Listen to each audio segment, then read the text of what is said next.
Oh, glória. Amém. Povo de Deus, boa noite. Paz seja convosco. Ainda lembram, né? Paz seja convosco. Bonito. Abra comigo aí no livro de Jeremias, capítulo de número 23. Profeta Jeremias 23, o verso de número 6. Estamos dando continuidade a essa série de mensagens sobre os nomes de Deus. E hoje vamos conhecer mais um dos atributos de Deus revelado nos seus nomes, que é Jeová Tsidkenu. Não sou bom no hebraico. Ou é Tsidkenu, ou é Tsidkenu. Você decide. Amém? O Senhor, nossa justiça. Então em Jeremias 23, verso 6, diz assim: nos seus dias, Judá será salvo, e Israel habitará seguro.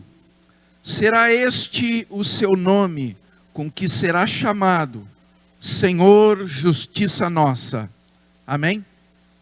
Coloca a mão no coração e diga para Deus a liberdade que você dá para ser ministrado por essa palavra. Senhor Deus Todo-Poderoso, eis que agora Tu nos entrega a Tua palavra, de acordo com os Teus propósitos de vida, de vitória, de bênçãos, de transformação, de renovo, de graça, de amor, de redenção, de salvação, porquanto ela é suficientemente poderosa para produzir os efeitos pelos quais Tu agora libera os nossos corações. Por isso, com toda liberdade, nos disponibilizamos para o Teu Espírito Santo, que é o autor e o revelador desta palavra, ao nos revelar, para que também nos instrua, nos oriente e nos dê todo o entendimento e compreensão, para que possamos sair daqui edificados, fortalecidos, avivados e abençoados. Eu também me entrego a Ti, Espírito Santo, com toda a liberdade para que Tu me tomes, a fim de não ser eu a falar, mas sim Tu falando e ministrando através de mim. Amém. Glória a Deus. Pode tomar o vosso lugar.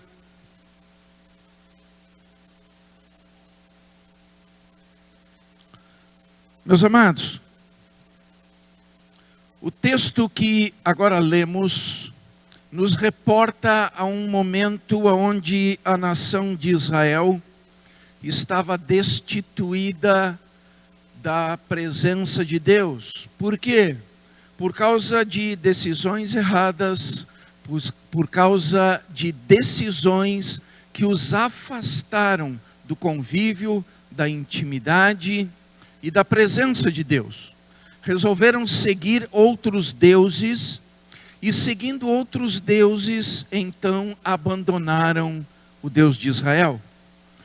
E diz então que diante das suas escolhas, e a própria palavra nos adverte em cima disso, e muitas vezes a gente sempre quer terceirizar, né, as nossas responsabilidades. Sempre a gente tem a tendência natural de terceirizar as responsabilidades.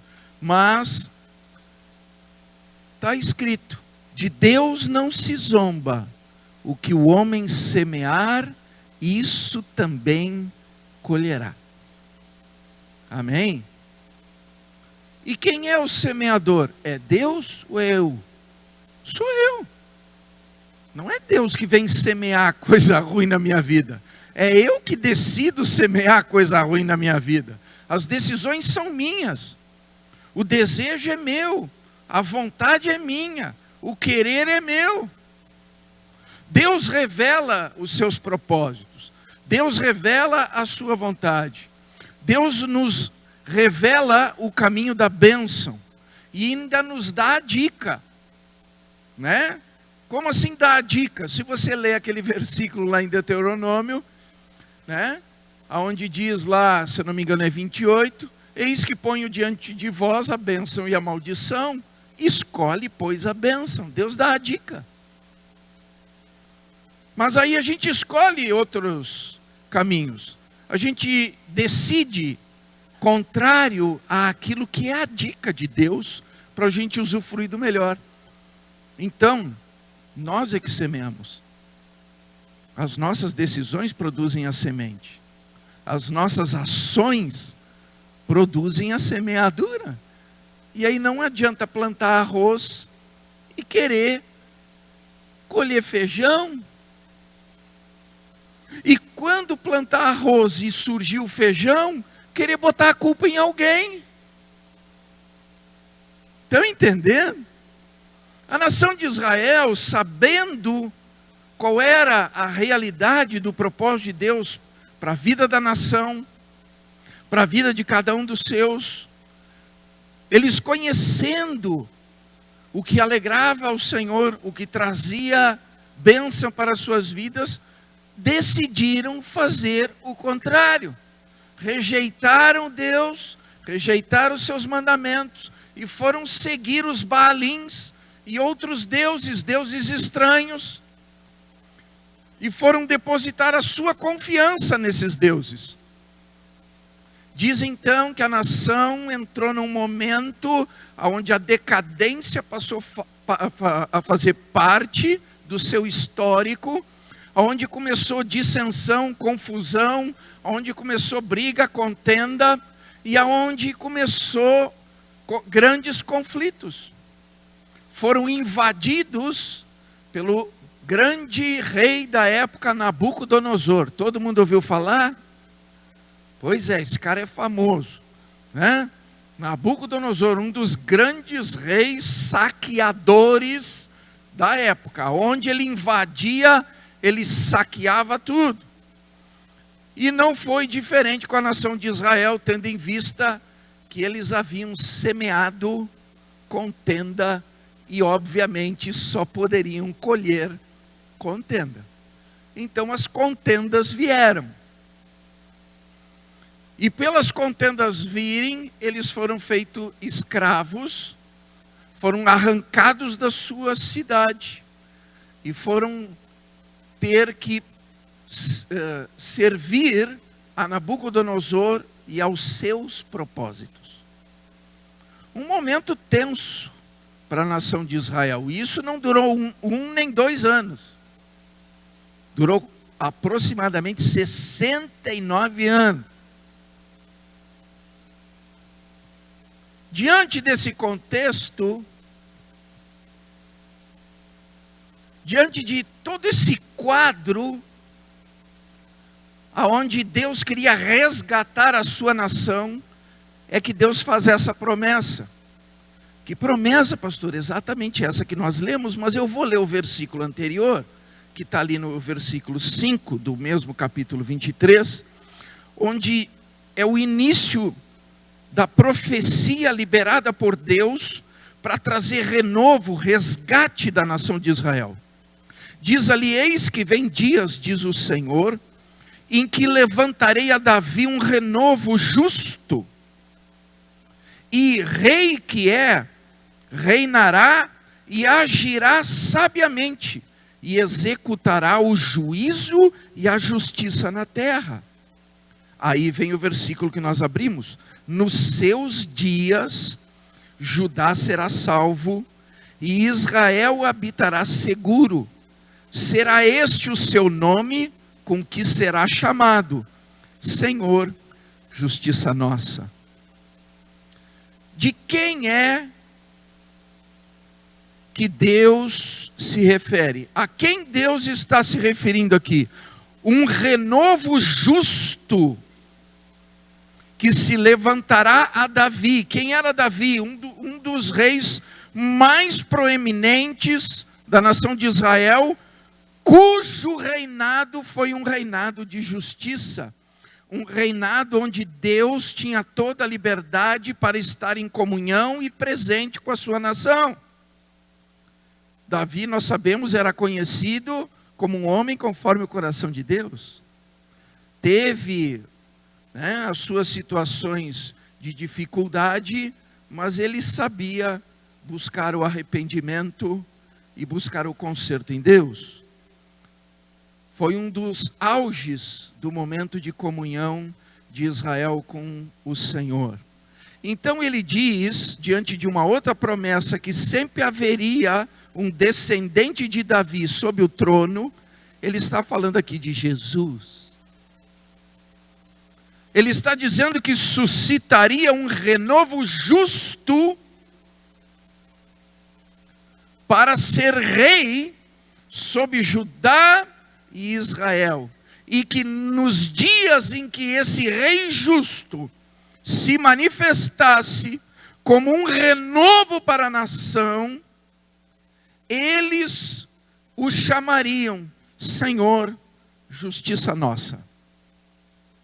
Esse é o contexto de uma promessa de Deus revelada ao profeta Jeremias nos tempos de dissensão, nos tempos de separação, nos tempos em que o pecado estava com a sua força e mediante essa força produzindo frutos de morte e de condenação para a nação de Israel.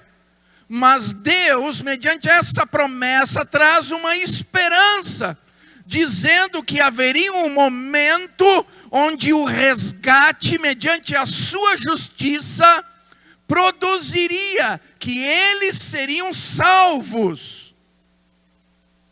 Ô pastor, isso então era uma promessa do Antigo Testamento? Sim, porque Deus antecipadamente já tinha pré-anunciado a salvação em Cristo Jesus, antes mesmo dele vir à terra. Por isso ele é Deus, amém? E ele já tinha pré-anunciado esse Cristo, esse resgatador, esse Salvador, designando que ele se manifestaria como um Deus justo, um renovo justo sobre a sua nação. Um renovo de justiça. E por que precisamos de justiça? Porque sem ela somos condenados. Como assim, pastor?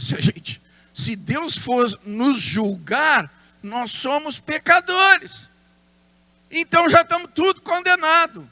Isso seria um fato real se não fôssemos lavados e remidos no sangue de Jesus. Por isso, o que lemos aqui hoje não é mais uma promessa. Hoje é um fato. Porque Jesus já veio, já morreu, já ressuscitou e já se assentou à direita de Deus Pai, ocupando o trono como um renovo justo, promovendo justiça a meu e a seu favor, e por isso podemos ter certeza e convicção, diante dessa revelação de Cristo, no trono, como um renovo justo, de que estamos diante de Deus justificados. Se você abrir comigo ali, 2 Coríntios, abra aí, 2 Coríntios, capítulo de número 5, e o verso de número 21, nos diz assim a palavra do Senhor: aquele que não conheceu o pecado, ele o fez pecado por nós, para que nele fôssemos feitos justiça de Deus. Vou ler de novo. Aquele que não conheceu o pecado, quem é esse? Jesus. Esse Cristo, esse Filho de Deus, esse Jesus, que não conheceu o pecado, Deus o entregou para ser feito pecado por nós. Por quê? Para que nele fôssemos feitos justiça de Deus. Essa promessa messiânica de restauração, ela traz o relato de um rei descendente de Davi, que reinaria com justiça, retidão, salvação e libertação. E isso já está manifesto, já está como uma realidade para mim e para você, através de Jesus Cristo. Por isso, se eu pegar ali em 1 Coríntios, abram lá, 1 Coríntios, capítulo de número 1, o verso 30, diz assim: mas vós sois nele, mas vós sois dele. Dele quem? Deus. Mas vós sois de Deus em Cristo Jesus, o qual se tornou da parte de Deus sabedoria e justiça e santificação e redenção. Dá para você entender a grandiosidade do que Cristo traz para mim e para você, sendo o nosso Deus de justiça? Porque a partir do momento em que se opera a justiça de Deus sobre mim e sobre você, nós nos tornamos justificados. E por essa justificação, a condenação e a acusação que antes, por sermos pecadores e estarmos destituídos da graça de Deus, não opera mais sobre nós. Porque em Cristo Jesus, nós somos nascidos de novo. Como assim, pastor? Irmãos, olha para mim aqui. Aquele que crê em Jesus e mediante a fé o recebe no seu coração como seu Salvador, como seu resgatador, como aquele que o tira das garras do pecado, aquele que o tira das garras da morte, aquele que paga o preço da sua dívida, diz que a justiça de Deus se manifesta, operando a justificação. Não deixamos de ser pecadores, porque mantemos a natureza carnal, somos de carne e sangue, e carne e sangue não entra no céu, amém? Mas mediante essa fé em Cristo, por essa justificação, nós nascemos novamente. Por quê? Porque em Cristo Jesus morremos para o pecado. Por quê? Porque Ele morre a nossa morte, para que nós o aceitamos, vivamos a sua vida. Então há uma morte espiritual, aonde nós somos destituídos da nossa natureza pecaminosa, a nível espiritual, e em Cristo agora nascemos de novo, não mais da carne e sangue, mas da água e do Espírito. Então nos tornamos uma nova pessoa, uma nova criação, nos tornamos uma nova vida em Deus através de Cristo, e mediante esta verdade, Ele mesmo nos toma, nos adquire como seus filhos, e Ele promove a justiça. Mas pastor, como é que se promove a justiça, se a justiça tem a ver com cumprir com as leis estabelecidas? É exatamente esse o ponto. Exatamente esse o ponto. Deus chegou um dia para Adão e Eva e disse assim: vocês podem comer de tudo que vocês quiserem aqui no jardim.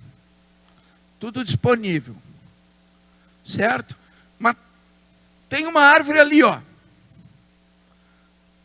Aquela árvore é a árvore do conhecimento do bem e do mal. Daquela árvore vocês não podem comer o fruto. Era uma lei de Deus estabelecida. Era uma lei. Mas diz que Adão quebra essa lei. Ô pastor, não foi a Eva? Irmãos, olha para mim aqui. Quando a Eva comeu o fruto, Deus veio? Deus veio? Quando Adão comeu o fruto, Deus veio? Quando Adão comeu, Deus veio. Amém? Pastor, o que é que o senhor quer dizer com isso? Eu quero dizer que a Eva podia ter comido a árvore toda. O problema não foi quando a Eva comeu. O problema foi quando Adão comeu.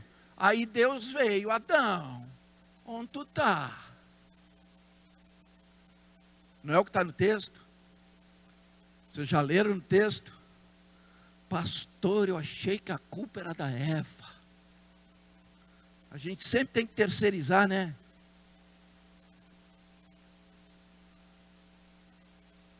Deus só veio quando Adão comeu. Aí ele veio. Amém? Tem uns aí que não gostaram da revelação.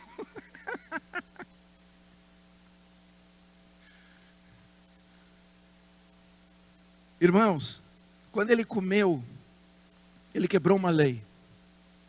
E mediante a justiça de Deus, ele precisava colher o que ele semeou.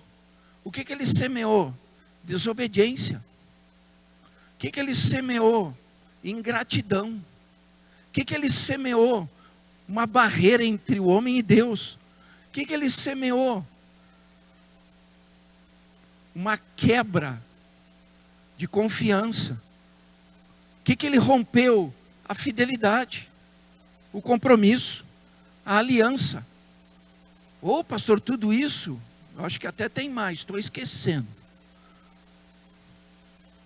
Mas não foi pouca coisa que ele semeou. Aí a justiça de Deus se operou. Porque Deus disse, do dia que comer tu vai morrer. Ô pastor, mas nenhum dos dois morreu espiritualmente e morreram. Perderam a comunhão com Deus. Perderam a intimidade com Deus. Perderam o relacionamento com Deus. Perderam o privilégio de caminhar com Deus, de andar com Deus, de estar com Deus, de conversar com Deus. Várias coisas naquele dia morreram. Amém? E se a justiça se opera mediante a quebra de uma lei, como que é restaurada? Quando há uma nova atitude sobre a mesma lei que promova conserto. Como assim? Deus, para promover conserto diante da quebra da lei, ele matou um cordeiro, derramou o sangue desse cordeiro, tirou a pele desse cordeiro, cobriu o pecado de Adão e Eva com a pele desse cordeiro, isso figuradamente, amém? Ele vestiu Adão e Eva com a pele do cordeiro que ele sacrificou, ele promoveu o derramamento de sangue. Então isso é o princípio que anula a condenação e a acusação promovida pela quebra da lei. Dá para entender? Amém? O que acontece? Quando vem Jesus, ele se entrega como um cordeiro, derrama o seu sangue e cumpre um sacrifício perfeito para que sobre aquela lei quebrada fosse pago o preço para o conserto, a restauração, o resgate e a salvação. Querem ver? Abram comigo ali. Romanos 5, livro de Romanos, capítulo 5, o verso de número 17.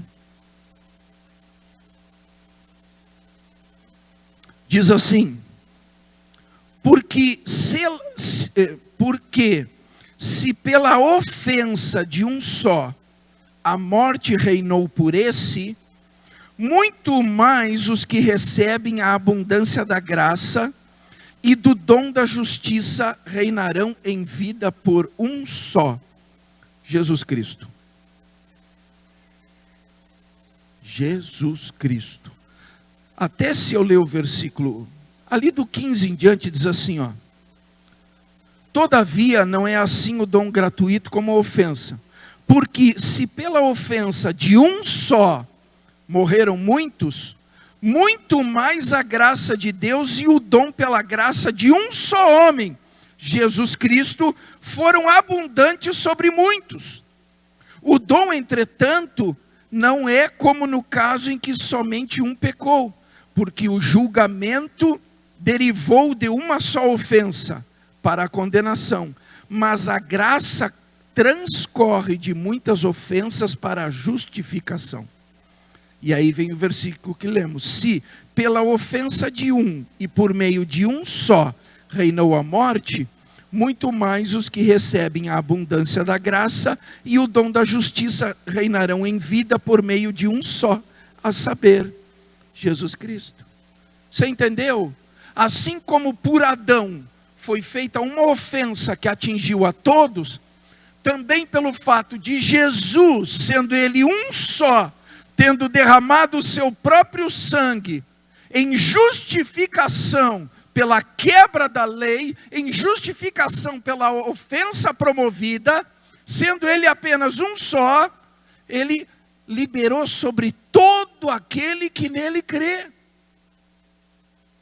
Isso é justificação. Por isso Deus se manifesta como sendo nossa justiça, porque perante a lei estabelecida, ele exerce a justiça. No momento em que por um só todos foram condenados, também por um só todos serão salvos. Amém, irmãos? É por isso que em Jesus tem conserto. Em Jesus temos a graça. Em Jesus temos a justiça. Em Jesus temos o amor de Deus. Em Jesus cessa a condenação, cessa a acusação e nós temos paz com Deus. Ali, ó, no mesmo capítulo 5 de Romanos, o verso 1 diz assim: justificados, pois, mediante a fé, temos paz com Deus por meio de nosso Senhor Jesus Cristo. Através de Jesus nós temos paz com Deus, porque Ele é a nossa justiça. E operando a justiça que procede de Cristo no meu e no seu coração, estamos justificados diante de Deus, aonde temos restauração da comunhão e nos tornamos filhos de Deus. Por isso a justiça de Deus é tão importante para mim e para você. Por isso eu preciso entender que para ativar esse atributo do caráter de Deus, eu preciso buscar Jesus. Eu preciso buscar Jesus. Se você olhar ali,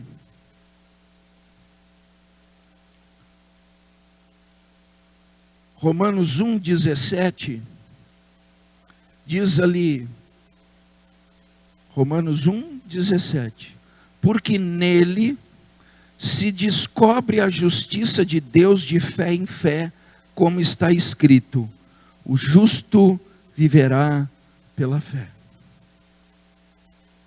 Como que se opera? Pela fé. Porque nele, quem é esse nele? Porque nele, se você ler os versículos anteriores, você vai ver que está falando do Evangelho de Jesus Cristo. Quando diz, porque nele, está falando, porque no Evangelho se descobre a justiça de Deus de fé em fé, como está escrito. Mas o justo viverá pela fé. Isso significa que se eu vivo o Evangelho de Jesus Cristo, e mediante a fé eu o tenho como Senhor e Salvador da minha vida, eu estou justificado diante de Deus, e mediante esta justificação, não há mais acusação, não há mais condenação, não há mais preço algum a ser pago.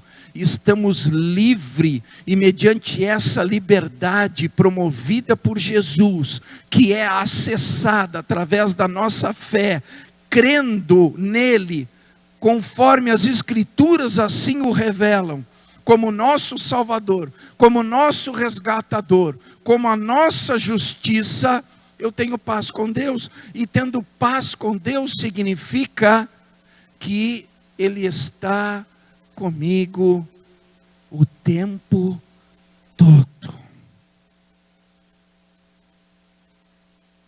Pastor, então para mim viver esse atributo de Deus se opera mediante a fé em Cristo Jesus? Exatamente. Por isso cada um desses versículos que nós lemos nos remete a Cristo. Nos remete a Jesus, revela Jesus. E o propósito de Jesus, como aquele que manifesta esse atributo de Deus, nos fazendo justiças de Deus. Por isso, lá em Mateus 6,33 diz: buscai em primeiro lugar o reino de Deus e a sua justiça, e as demais coisas vos serão acrescentadas. O reino de Deus e a sua justiça. Duas coisas que eu preciso buscar: o reino e a justiça. Pastor, como é que eu busco o reino e a justiça? Através de Jesus. Jesus é o reino e Jesus é a justiça. Amém? Se eu estou em Cristo, eu estou no reino. Se eu estou em Cristo, eu tenho justiça. E se eu estou no reino e eu tenho justiça, sou filho de Deus. E pelo fato de ser filho de Deus, eu usufruo de todas as promessas e de toda a herança que Cristo libera, mediante esse amor manifesto para mim e para você. É por isso que lá em João 3,16 diz que Deus amou o mundo de tal maneira que entregou seu Filho unigênito, para que todo aquele que nele crê não pereça, mas tenha vida eterna. Pastor, então o que seria um resumo da justificação? É como eu dar a seguinte designação para essa justificação: é uma passagem, uma transição sob a convergência da graça divina, do estado de pecado para o estado de graça. E o que é o estado de graça, se não o estado de justiça? Dá para você entender? Vou repetir.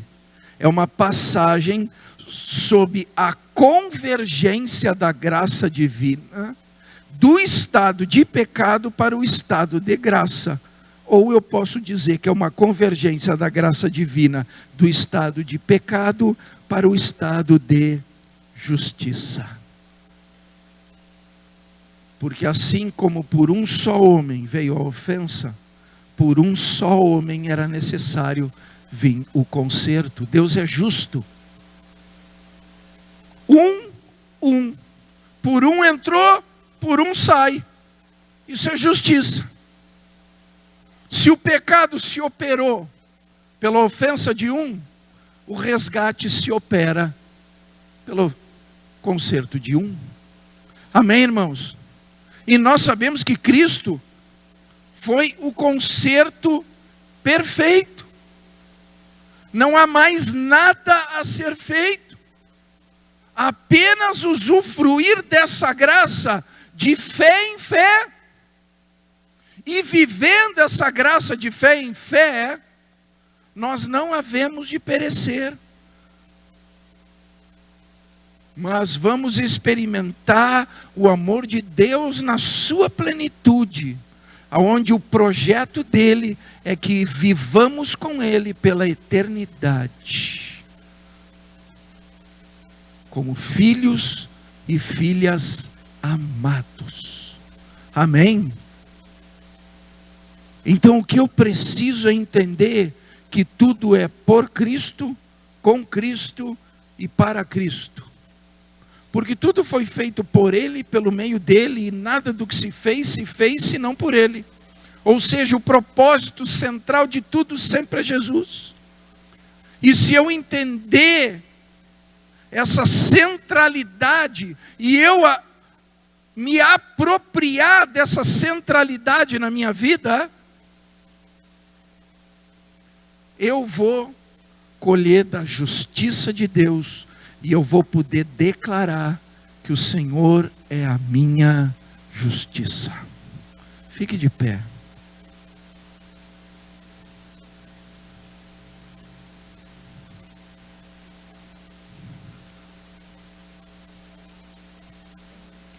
Nós vamos estar adorando a Deus. E se você ainda não tinha tido esse entendimento de como fazer parte da justiça de Deus, porque até tem algumas coisas interessantes, né, que as pessoas criam na mente, quando diz, não, vou buscar a justiça de Deus, como se a justiça de Deus fosse algo condenatório. Não, a justiça de Deus é um meio de remissão, é um meio de conserto, é um meio de resgate. Não é para condenar o outro, né? Tem umas coisas no meio do povo evangélico, umas coisas meio esquisitas, né? A pessoa entra num conflito, numa contenda com um irmão, não, eu vou reivindicar a justiça de Deus. Como se essa expressão causasse em Deus uma ação onde Ele vai olhar, não, eu vou sentar a ripa naquele fulano. Não, meu querido, quando a gente reivindica a justiça, significa que estamos sendo remidos, significa que estamos sendo resgatados, significa que estamos sendo salvos, significa que estamos sendo recebidos por Deus sem condenação, sem acusação. Significa que a graça está liberada. Significa que estamos livres para adorar ao Senhor, que estamos livres para ter comunhão com o Senhor, que estamos livres para adorar ao Senhor, que estamos livres para andar com Deus. Buscar em primeiro lugar o reino de Deus e a sua justiça. E isso se resume numa só coisa: Jesus Cristo, nosso Senhor.